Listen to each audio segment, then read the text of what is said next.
Mark Seddon, journalist, former United Nations advisor to the President of the United Nations General Assembly, is very welcome. Mark, you told them so, but they weren't listening. They're listening now, are they? Well, you never know, do you? I mean, Peter Mandelson's had so many revivals over the years, but I think this really is it. I think there's a great deal of hindsight around now. There are a lot of people who are probably very embarrassed about the way they've kind of supported Mandelson over the years. But for what it's worth, when George, I heard that you'd asked me to come on this evening, I kind of looked a few things up, and literally this time last year, or the 6th of February, I think I wrote, whose idiotic decision was it to make Mandelson ambassador to the USA? Now, of course, I wasn't alone. You were saying the same. Many others were saying the same. Keir Starmer didn't listen. He's told Parliament tonight that actually not only did he not listen, but that he knew that Mandelson had kept this relationship with Epstein after Epstein had been released from prison. And then I was also thinking, because, you know, we saw, and you'll remember this, Neil Kinnock, who was leader of the Labour Party, brought a young Peter Mandelson in to revolutionise, he thought, the communications of the Labour Party. And this young Peter had previously been selling copies of the Morning Star around a North London tube station. I mean, that wasn't the only attraction for Neil Kinnock. But the thing is that he gave Peter Mandelson this job. And within a very short time, within the Labour Party, Mandelson was engaged in a real push against the trade unions, against the left. And again, looking this evening, I made a complaint about him in 1997. And my complaint at the time was that Peter Mandelson was breaking the rules around elections to Labour's ruling body. Now, for what it's worth, those claims were not agreed with by the Labour Party. But, you know, we had an inkling of what he was about from quite early on. And also, you recall, he was pushed out of the cabinet on at least 2 occasions. The first was the Jeffrey Robinson loan scandal. The second was the Hinduja passport scandal. And Tribune, the paper I was editing at the time, we actually broke the story about the Hinduja passport scandal. We had to do it by a series of questions because we didn't have any expensive lawyers, but we could all see what was going on. And it's just extraordinary that this love affair with Peter Mandelson just continued up until a few days ago. Well, there's no mystery, really, is there? He was doing a job for the people who wanted to destroy the Labour Party as a meaningful, genuinely Labour Party. The Kinnock Project, and that's what they used to call it, you'll recall, from our callow youth, the project was to destroy the Labour Party of Tony Benn, of Michael Foot.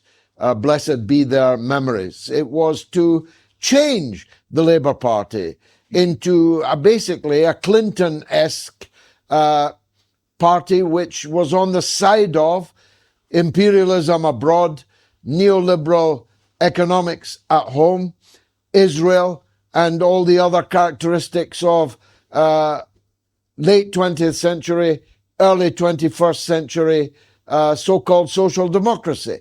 And Mandelson was brutally effective in all that, wasn't he? He was. There have been 3 Labour leaders who saw through Mandelson and would have nothing to do with him. One was John Smith, who wasn't a left-winger, as you know. He was from the traditional old right of the Labour Party. The other one was Ed Miliband. And the third one was Jeremy Corbyn, who, of course, Mandelson boasted about spending every living moment, every living day, trying to get rid of him.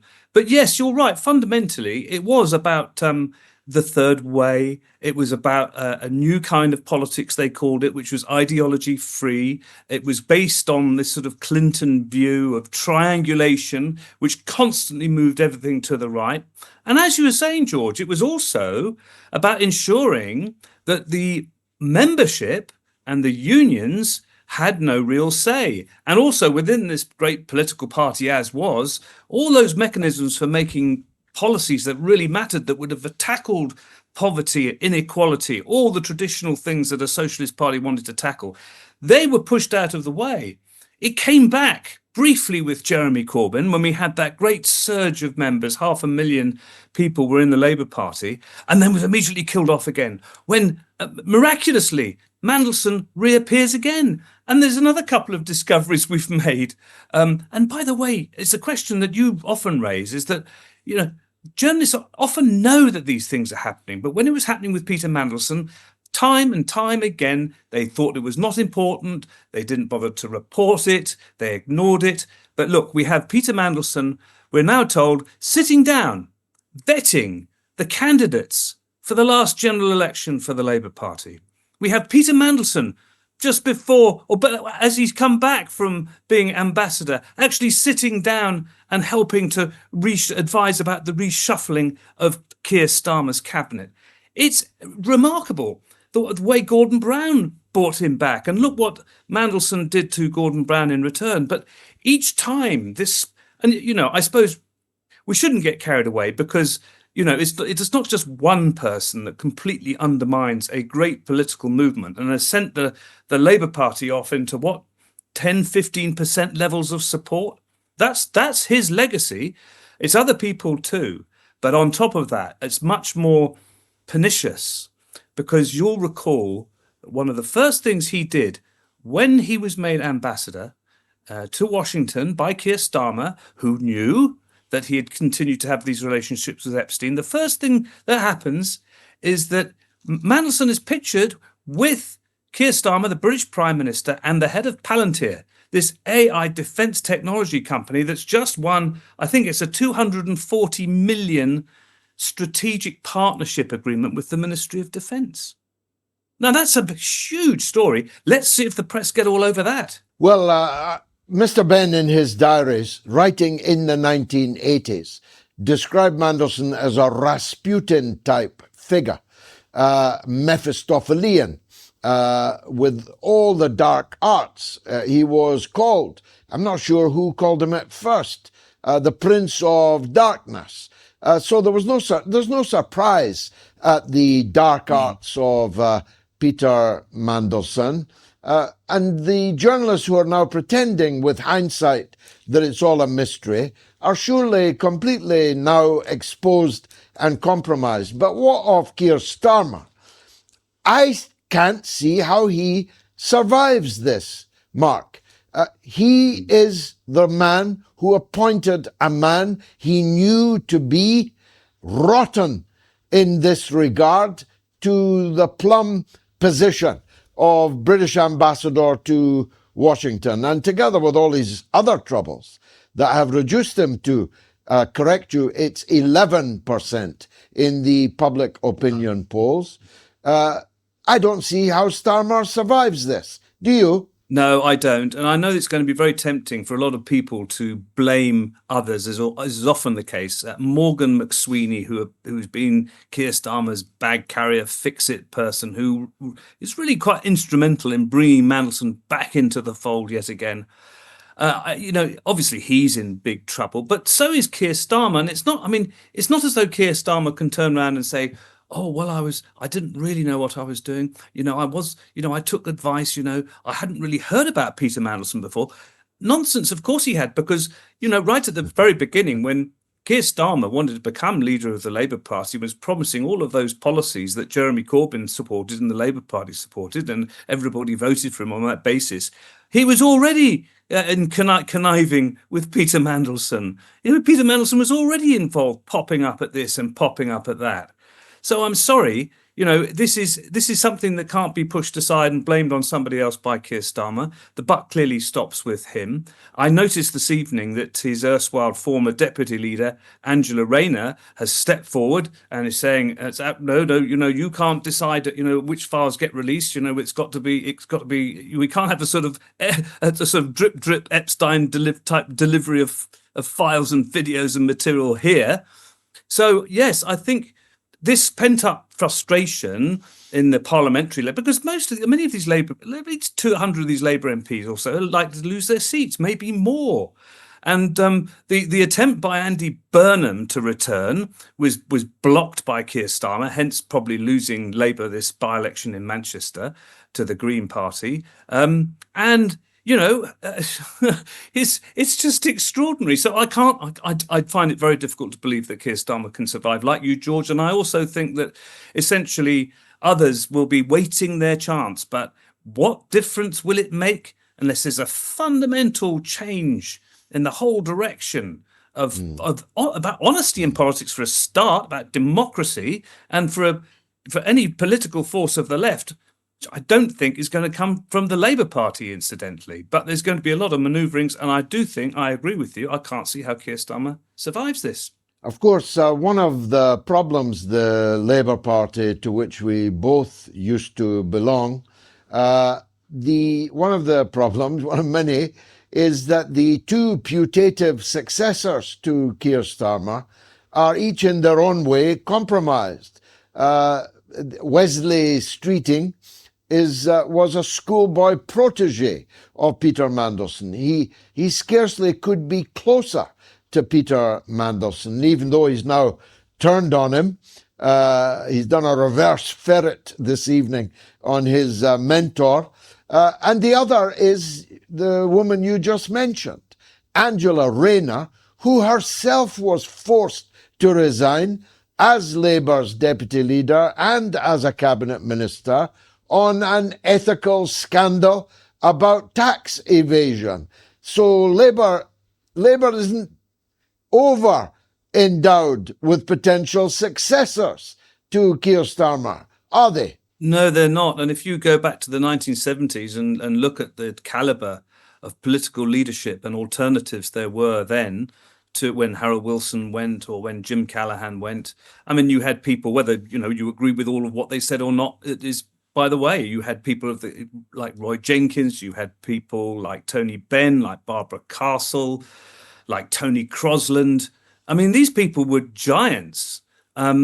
And let's be honest, most of the public haven't heard of many of these contemporary politicians. They may well have heard of Angela Rayner, and yes, of course, she had to resign. So, I mean, it does not look good at all.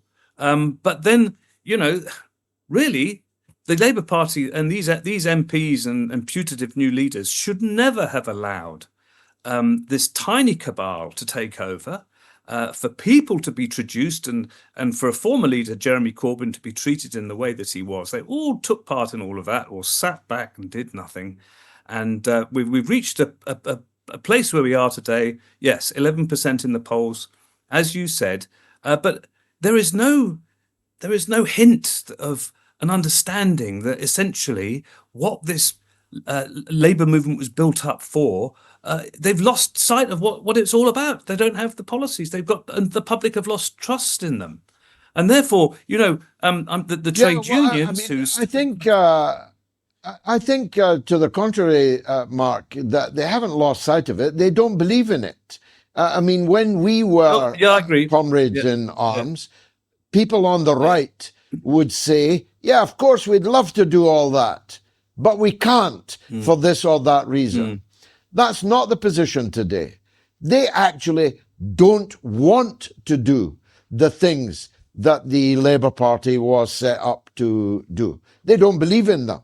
That's a sea change, isn't it? Yes, I think it is. And I think really it also goes back to this sort of explosion in corporate lobbying and the power of the big corporations, the money, that kind of sleazy world of politics and revolving doors and corporations and lobbying. And essentially, yes, I mean, you just pick your topics. The water industry, one of the most popular calls for nationalisation. Most people want to see the water companies nationalised for a very good reason, but none of them will agree to do it. Now, well, are they in the pockets of these corporations, these private companies? Are they scared of them? I mean, it's just beggars belief. But this is the rot that Peter Mandelson helped institute and drive deep into the heart of the Labour Party. And I think this is why the unions have got to wake up, finally, those who are still affiliated to the Labour Party, because they cannot allow this to continue. It's their members' money that is being used with a political levy. And how many of their members will actually be voting Labour at the next election at this rate? So they've set Precious few. Just the that, but unions. we're running out of time, Mark. So if I may ask you to put on your New York hat, you were, of course, a distinguished official at the United Nations. Looking at the American end of this Epstein scandal, I'm saying Keir Starmer shouldn't and can't survive it. Does Donald Trump survive this deluge? Well, I mean, from what I can see, a lot of this material hasn't actually come out yet, and the accusations are flying that material is being deliberately withheld, that could implicate Donald Trump more than he has been implicated so far. He is somebody who clearly keeps on wanting to change the subject, of wanting to move on. He didn't want these Epstein files. When he was campaigning for office, it was a big thing for him. But when it came to him actually having to do it, he didn't want that. I'm sorry, but he was all part and parcel of that whole sleazy entourage. And at the end of the day, the big question is, how much did he know? Did he partake? And all the rest of it. But of course, he doesn't really. I mean, if he can do it, he would rather prefer that there aren't any midterm elections, or they're sufficiently frustrated to dampen down the vote significantly that he isn't so damaged. So, I mean, he will be wanting to move on from this, to focus on, issues such as bombing Iran, kidnapping other leaders that he doesn't want, his absurd Ponzi board of peace scheme. But also, as we've seen in Minnesota, Minneapolis, the weaponization, these goon squads, this ICE squads being used in Democrat heartlands to intimidate voters from going to the polls. Tonight, we've got Steve Bannon saying we need to have ICE agents at the polling stations designed to intimidate. And in the worst scenario, does he bring in the 1807 Insurrection Act, as he keeps on hinting at, and stopping elections altogether? So, it may well be that the Epstein files are the least of the worries for the American people going ahead. This is a dangerous man who, once he realizes that he has nowhere else to go, is really capable of doing anything.